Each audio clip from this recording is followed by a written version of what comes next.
première chose à faire, c'est arriver à faire en sorte qu'on puisse se remettre au centre de l'histoire ou du problème ou de la vie.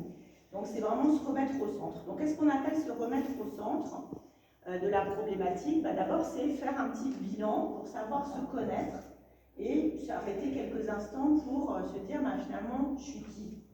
Je ne suis pas juste une personne qui pèse tant. Qui suis-je moi-même? Et puis se reconnaître, parce que l'image de soi, elle est altérée quand on... Déjà, elle est altérée chez tout le monde, grosso modo, mais elle est altérée aussi quand on prend du poids, et elle est altérée quand on perd du poids. Souvent, les gens, ils vont aller perdre 30 kilos, mais ils ne vont pas se reconnaître, parce que le cerveau, en fait, il a une mauvaise habitude, c'est qu'il n'aime pas le changement. Il a tendance à ne pas vouloir voir que les choses changent, dans le bon sens comme dans le mauvais sens. D'accord? Donc si on n'a pas l'habitude de prendre l'habitude de se reconnaître, on s'y perd. Et on se perd. Et enfin, se reconnecter avec l'extérieur. Alors, juste un petit mot, parce que du coup j'ai parlé trop vite, mais se reconnaître, ça part sur l'intérêt de porter un autre regard sur sa vie et comprendre que tout est modifiable. Hein, tout est modifiable, notre façon de penser, des fois c'est long, des fois c'est difficile, mais en fin de compte, il n'y a personne qui n'arrive pas à modifier sa façon de penser, parce qu'on est fabriqué comme ça. Donc tout est possible sur modifier sa perception, modifier ses pensées, modifier ses comportements. Le tout, c'est d'avoir un petit peu la recette pour y arriver. D'accord?